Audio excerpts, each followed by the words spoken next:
What is up, DTube Steam Blockchain? So today I want to talk a little bit about digital coins and hype. So I think 2020s is a really interesting year to see how different digital coins, how they perform and play against each other.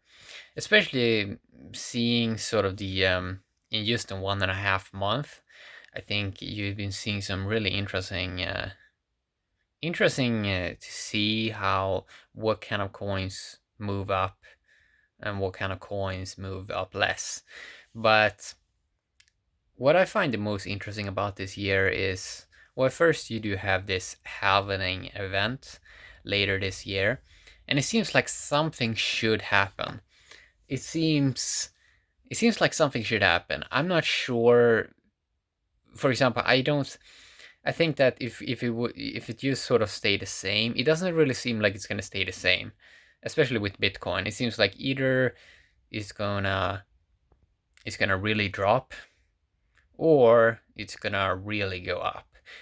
That seems to be the only two options that I see.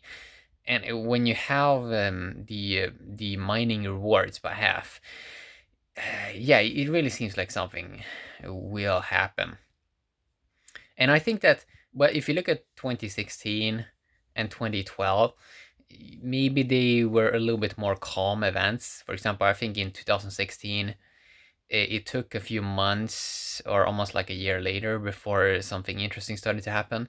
But I think this time around is a little bit different, just because you have more people looking at the market, more eyes, more expectations. 2016, there was way less people sort of looking and speculating and so on. So I think this time around is really different, especially with other coins as well. In 2016, it doesn't really seem like there were that much interesting stuff going on then. Maybe I'm wrong.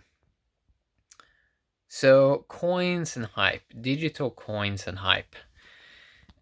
It's really been interesting. For example, I saw first you had this checks token from Chintai that I think kind of went up 4 or 5x in 1.5 months or so. You had H bar hash graph that also sort of went up like 4x. And basically, a friend told me about both these early on, so that was kind of interesting. But it's kind of fascinating. Like, it's kind of fascinating to see how how it seems like, and this is something I've been considering a lot, it seems like printing new tokens or hyping new tokens up, it seems like there's more value in that than hang around on something and try to do something. It seems like you can sort of make way more by making a new token, have some quick brand, and just because most of these tokens kind of start from zero or something close to zero, they usually go up from something, right? And then you can sort of get this hype story of something went up X amount in a short period of time, and and this hype train sort of works 1 or 2 years, and then you can sort of start something new, and you can hype that up for 2 years, and it's really interesting to sort of see that sort of play out of digital coins and hypes. And that just because most of the crypto stuff right now, it's mainly speculation, so hype is something that works. Yeah, it really does work. And when people have when people notice, when they get the track record of, well, something I'm doing is working, right, then they want to do it again and again and again, and it makes logical sense, because if they made some nice profit, they want to do it again.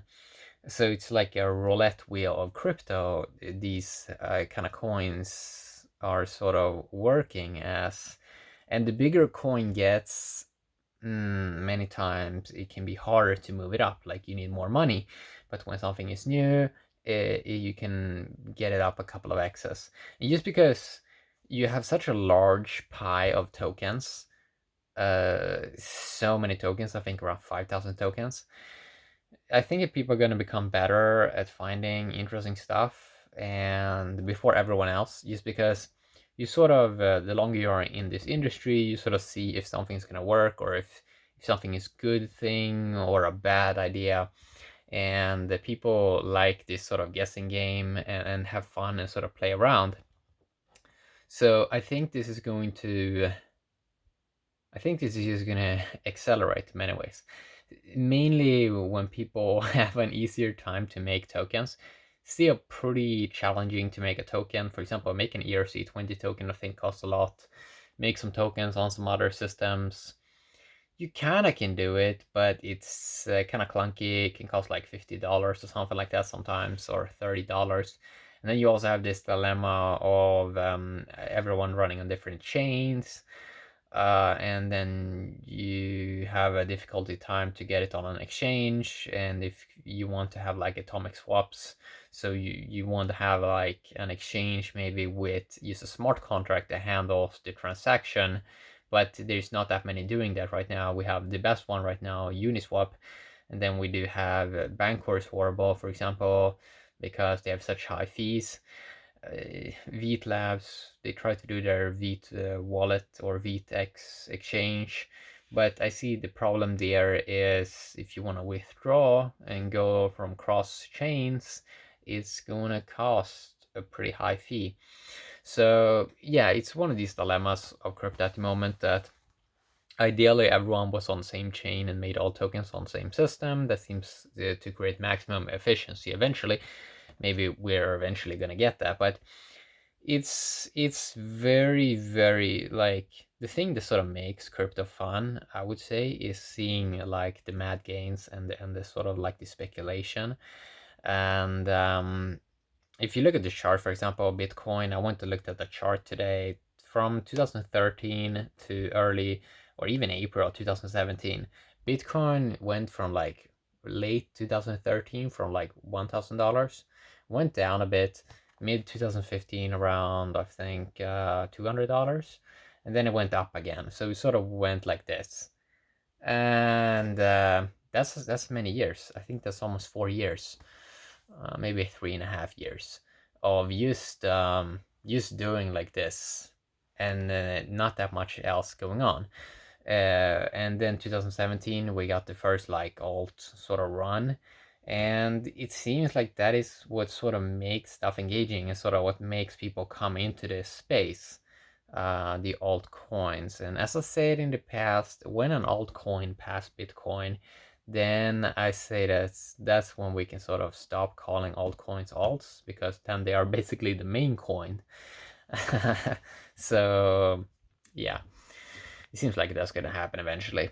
Um, so yeah, as I said, I think there's gonna be more hype coins, and I think that people are gonna build better game theory systems, better number crunching systems, because at the moment almost zero adoption on everything. Like some apps in the crypto space, or some token apps in the space, like max users is like 1,000 per day. Like that is it's so few people in this space, and there are many reasons for it. Like blockchain technology, it's very hard to develop, and to see what kind of ledger technology is sort of the best. You have also the people sitting on old technology, old smartphones, old computers. So, and maybe they need money in their life, so they're busy doing something else. They don't have time to sort of look at this new industry, because looking at this industry, even when you've been in it for a couple of years, you probably have not been rewarded that greatly. Really, it's like you can be here a couple of years and almost made nothing. You sit on a lot of more knowledge that probably eventually is going to pay off, but it's like a high upfront cost of time and energy a person has to invest to see, you know, to see stuff be improved in their life. So yeah, digital coins. It's really fascinating. One big thing you see with a lot of coins, for example, is while you're starting to see some are starting to get a little bit of revenue, but maybe some have some shady ways of getting revenue. But what many coins are sort of doing is they're getting some a little bit of revenue, and then they try to hype up their coin in some way. Maybe they buy it or whatever. That seems to be the it doesn't really seem like we have that many real revenue streams. We're starting to see some in some small games, for example, EOS Dynasty, Night Story, and maybe some other games where people are willing to spend real money and you sort of get that cool revenue stream and you can pay out dividends. That's kind of nice. But we have not seen that much working with like companies and or advertisers and sort of bring in revenue sort of from that way. So hopefully that's something that eventually is going to be developed in this space. Who knows? But yeah,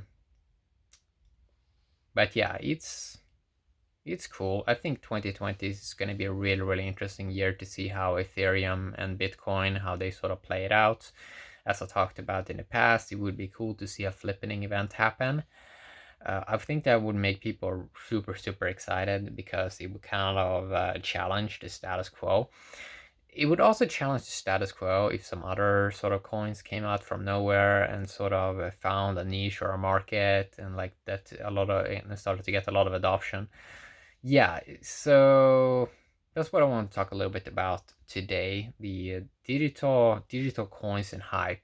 Seems like we're still in that sort of industry, and it's going to be interesting to see if it's ever going to happen that people eventually just gravitate to a few coins and this